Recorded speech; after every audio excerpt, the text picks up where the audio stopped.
Urgira sensemo yechisemi bona borke Abanene bechiskuru inse yechikanisa chia PAG horogongo rwagusi nigo bomerana ase kanisa yo ya PAG hasoboka tagati mocho bosonge county ya KCSE liko kwandra emiroberio egandrate kwane kiwase chiskuru echo haniga gocha maiga yegati y'abarimu Abanene bechiskuru echo kunyarko bagochererwa ande mona sensemo yemitandao kubwatikana no gokoria bube ase amatemo KCSE yo mwako eta asabange banyarko bakuru kubole uchase wizara echise kubeka emiroberio yokubarenda nakoba Rwanda obwene bwaba kero bagendete kwiroberia kwene kya kubwatoka kisemigo kya sabarkiwa for examinations and other church activities within our sponsored schools.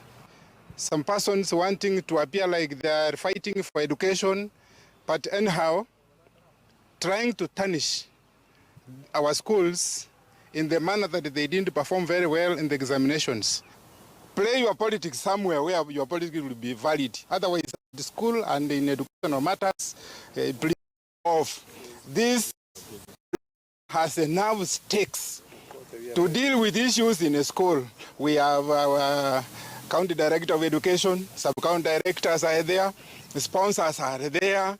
What I can advise on education, our parents, even if the responsibility is on the government, let us as parents, support education. We were given everything, including admission, including everything. Then you request for transport to take your daughter, your son, to another school. Where are we taking the nation? These are our MPs. If there is money that can be set aside for purpose of supporting school development and also the children in school, we request that they do so. In fact, we know that our politicians are able and they have the goodwill, they can support where possible.